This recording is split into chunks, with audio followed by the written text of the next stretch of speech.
Go get it, Fo. Go get it. Now. Go, go, go, go. Hard. Dig, baby. Now. Now. Now. Go, baby. Go. Hard, hard, hard, hard, hard. Go get him. Go get him. Go get him. Go get him. Go, baby, go! What's up, you guys? Forrest here with the FoCo Flow Show, and we are back at Stokesville, but this time we are racing. It's the second race of the NICA series here in the fall. Forrest, again, 11 years old. He had his first race last Saturday, got second place in that entry-level Group C, so super excited to keep it rolling here at Stokesville. If you've seen my videos, you know there's incredible mountain biking that starts in Stokesville, but this is the XC race course, so it's about 4 miles. I've got some good first-person footage to show you what the race course is like, what parking is like here out in the field if you're familiar with it. So, you know what we're gonna do? We're gonna get out there, and we're gonna find that flow.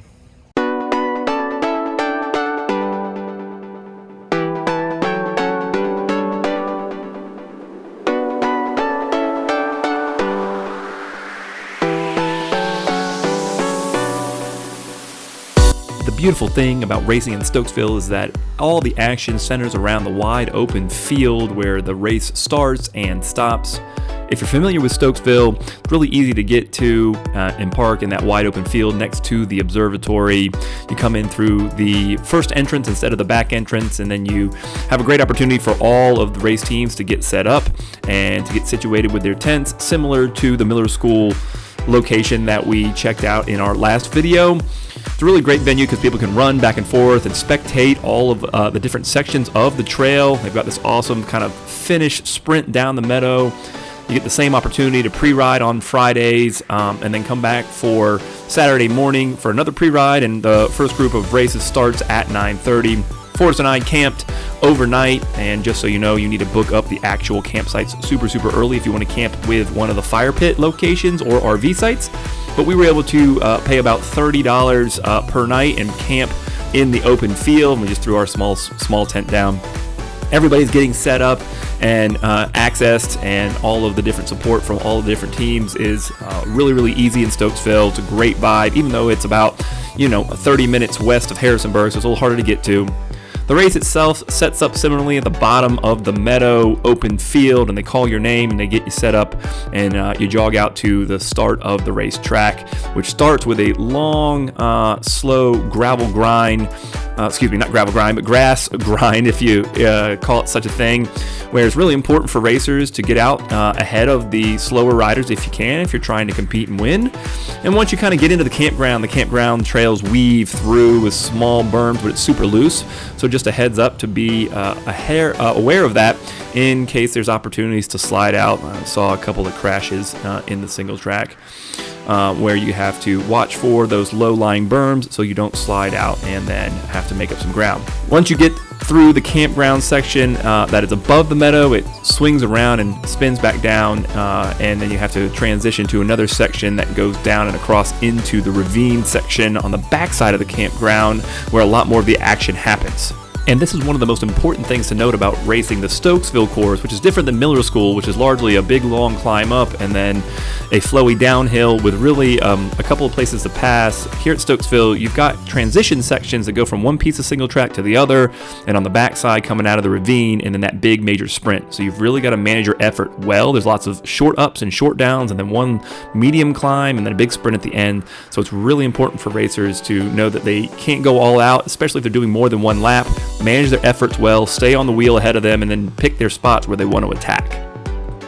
Once you drop into the ravine section, you get rewarded with a really fast and flowy and bermy downhill section that is super fun. Probably not doing a whole lot of passing down here.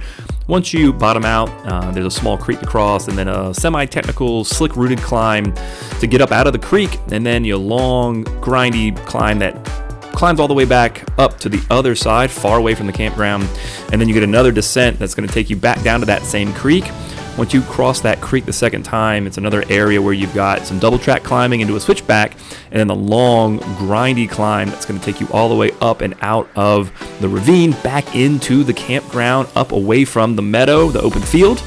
And this is when things start to come down the home stretch, whether it's your first lap, you got to manage your time and stay close, or if it's the last lap that you're on, then as you come out and see daylight, it is a sprint to the finish. Forrest was fighting hard. I think he was in 5th place, and then got open daylight and was able to track down the rider in front of him to get to a slightly better position. It's really good for racers to know and to be planning for. So all in all, it's a super fun race course, really interesting, and a lot more ups and downs, and a little bit more technical than I think Miller School was, but really a different type of race, which is really good for racers to know that's ahead of them. So you can see from the elevation profile of the ride map here that it's a couple of short punchy climbs, and you got to understand where there's punchy single track and where there's places to pass. A great course to get another taste of what racing looks like in one of the base places to ride west of Harrisonburg and Stanton and Stokesville Campground. So like last week's video, we're going to transition now and give you some highlights of an awesome race weekend at Stokesville Campground.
So all in all, it was another awesome day of racing. CRC showed up in a big way. We had an awesome time and love to see so many people, guys and girls, on bikes. Hope you found today's video useful. Comment below if you have any questions. I can help try to clarify as me and young Fo figure out what it looks like to race for the NICA circuit. And it's just awesome to do the videos when I can. I'll try to do another one at Woodbury where we head in about 2 weeks. So by this time, we'll get out there and find that flow.